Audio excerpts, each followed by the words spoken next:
Hello everyone, welcome to my YouTube channel. I am Rishi Uthana and आज हम पढ़ने वाले हैं हिस्ट्री का chapter 1, the French revolution. So this is part 1। On the morning of 14 July 1789 the city of Paris was in state of alarm. The king had commanded troops to move into the city. कब की बात है ये? 14 July 1789। जो city of Paris थी वो उनमें एक अलार्मिंग बेल हुई थी कि किंग ने बोल दिया कमांडर्स को कि आप लोगों के साथ जाकर रहो। तो अगर हमारे देश में ऐसा कभी होता है तो हमें थोड़ा अजीब नहीं लगेगा अगर कल को प्राइम मिनिस्टर कह दे कि आर्मी हमारे साथ जाकर रहेगी, तो थोड़ा उनको भी डाउट हुआ। फिर क्या हुआ, फिर रूमर स्प्रेड हुई कि अब किंग क्या कहेंगे कि लोगों पर फायर, मतलब लोगों को गोली मार दो। तो लोग बहुत डर गए। तो उन्होंने क्या करा, सम 7,000 men and women gathered in front of town hall and decided to form people militia। 7,000 men, ठीक है, 7,000 men, 7,000 men गैदर हुए और उन्होंने पीपल मिलिटिया बनाई। ठीक है, वो बहुत सारी गवर्नमेंट बिल्डिंग्स में गए सर्च ऑफ आर्म में। ठीक है, उनमें से जो एक ग्रुप था जो 700 पीपल का था, वो कहाँ गए? बेस्टिले। बेस्टिले क्या है? फोर्टियस प्रिजन, जहाँ पे मतलब कि कैदियों को रखा जाता है। उन्होंने सोचा था कि वहाँ पे कोई ना कोई उन्हें हथियार मिल जाएगा। वहाँ पर उनकी फ़ाइट हो जाती है जो कमांडर होते हैं बेस्टिले के, और वो कमांडर को मार देते हैं और प्रिजनर्स हैं उन सबको रिलीज़ कर देते हैं। कितने प्रिजनर्स होते हैं? सिर्फ 7 होते हैं। ठीक है, या बेस्टिले को बहुत नफ़रत करते थे क्योंकि वो despotic power of the king, मतलब कि किंग की पावर को दर्शाता था, मतलब कि रिप्रेजेंट करता था। और उस बेस्टिले को डिस्ट्रॉय कर दिया गया और उसके स्टोन्स को मार्केट में बेच दिया गया, जो उसको एक याद की तरह रखना चाहते हैं। तो आपको क्वेश्चन आ सकता है, एक्सप्लेन दी बेस्टिले इंसिडेंट। तो आपको ये पूरा पैराग्राफ लर्न करना पड़ेगा। आई नो थोड़ा बड़ा है बट हो जाएगा।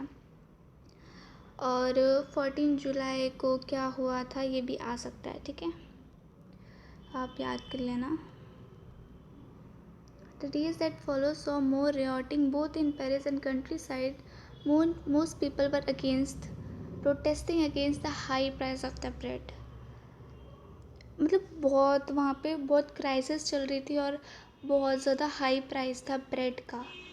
ब्रेड इन द सेंस क्या बोला गया है यहाँ पे, जैसे उनका जो डेली मील क्या है, ब्रेड है। हमारे यहाँ पर रोटी है या फिर राइस है, जो भी है, बट उनका ब्रेड है और ब्रेड का प्राइस बहुत हाई हो गया था।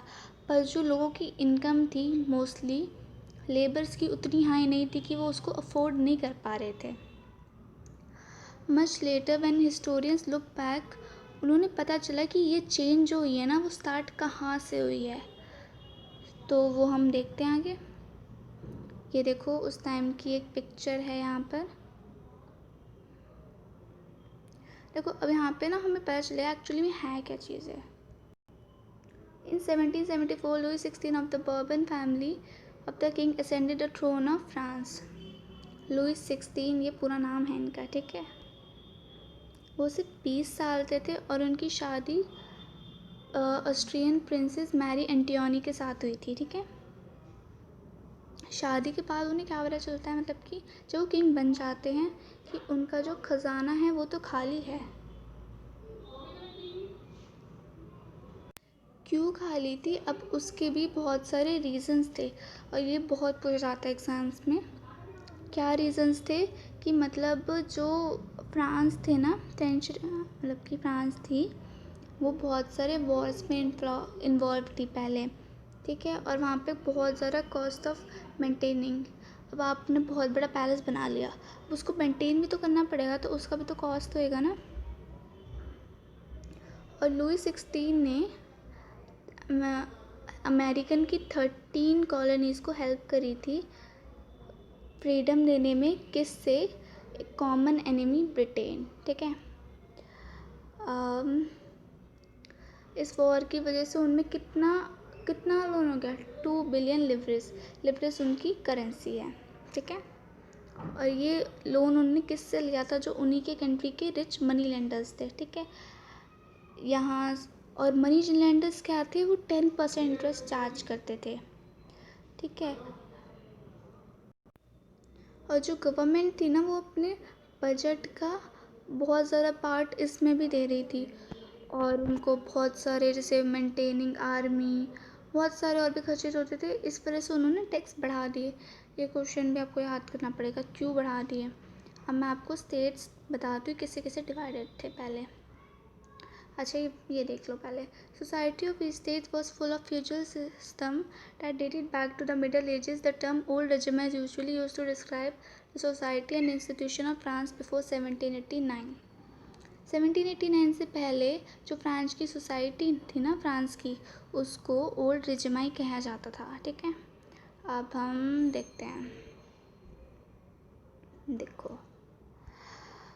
First state is clergy, second is nobility and third state, ठीक है। अब क्लर्जी में कौन आता था, क्लर्जी में बेसिकली क्या कौन आते थे, जैसे कि राजा महाराजा के हो गए, कोई उनकी फैमिली रिलेटिव्स एंड टोज, ठीक है। नोबैलिटी में कौन आते थे, नोबैलिटी में आते थे चर्च जो होते हैं ना, प्रीस्ट होते हैं जो चर्च को मेंटेन करते हैं। वो जैसे हमारे यहाँ पे पुजारी होते हैं ना, वहाँ पे प्रीस्ट होते हैं, तो वो आते थे। और थर्ड स्टेट में, फर्स्ट में तो बिग बिजनेसमैन वगैरह थे, ये लॉयर्स वगैरह बाद में बने थे, ठीक है। पीजेंट्स आर्टिजन्स थे, और लास्ट में स्मॉल पीजेंट्स, ठीक है। ये थर्ड स्टेट थे, और इनके पास एक एडवांटेज था कि इन्हें टैक्स नहीं देना पड़ता था, ठीक है। इन्हें टैक्स नहीं देना पड़ता था, और सारा टैक्स इन लोगों को देना पड़ता था, थर्ड स्टेट के, ठीक है। टैक्स, अब मैं पहले आपको टैक्स बता दूँ। 3 टाइप्स के टैक्स थे, मतलब काफ़ी टाइप के, बट 3 टाइप्स के बुक में बताए हुए हैं। लेवरेज देखो, यूनिट ऑफ करेंसी, ठीक है। Okay, this a tax levied by the church comprising 1/10 of the agriculture produce. मतलब कि आपको चर्च को 1/10 देना होता था जितना आप एग्रीकल्चर करके प्रोड्यूस करते हो, ठीक है। Agriculture produce. Now this is tax to be paid directly to the state, मतलब कि स्टेट को आपको डायरेक्टली देना पड़ता था, ठीक है। और एक और था इनडायरेक्ट टैक्स, वो हम आगे पढ़ेंगे। टैक्स, ठीक है, आया नहीं पूरा। तो उसमें क्या होता था कि ना, मतलब आपको टैक्स लगाया जाता है जैसे कि डे टू डे चीज़ पर, जैसे कि सॉल्ट है वहाँ पर, ठीक है, टोबैको है, और भी काफ़ी चीज़ें। टोबैको की स्पेलिंग गलत है, वो सॉरी, ठीक है। अब चलो हम ये पैरा कंप्लीट कर लेते हैं। पीजेंट्स 90% पार्ट थे पूरे पॉपुलेशन के, ठीक है। 90% पीजेंट्स थे, मतलब थर्ड स्टेट के जो थर्ड क्लास में जो मेंबर्स थे, ठीक है। उनमें से कुछ ही लोगों के पास लैंड था, और नोबल्स थे, उनके पास 60% लैंड था, और चर्च के पास भी, ठीक है। जो फर्स्ट 2 मेंबर्स थे उनको बहुत सारे प्रिविलेजेस थे, पैदा हो, मतलब कि आप बस इस स्टेट में पैदा हो जाओ, आपको प्रिविलेजेस मिल जाएंगे। सबसे बड़ा क्या था कि उन्हें टैक्स नहीं देना पड़ता था, मैंने आपको पहले भी बताया था। और जो थर्ड स्टेट के पीपल थे ना, इनको सर्विस देनी पड़ती थी, मतलब कि थर्ड स्टेट पीपल को, फर्स्ट और सेकंड मेंबर्स को कुछ ना कुछ सर्विस देनी पड़ती थी। वो आगे मैं बताऊंगी, ठीक है, क्या देनी पड़ती थी। ओके, जैसे कि ऐसे जैसे कि उनके घरों में काम करना, फील्ड में काम करना, उनके बिल्डिंग हाउसेस वगैरह बनाना।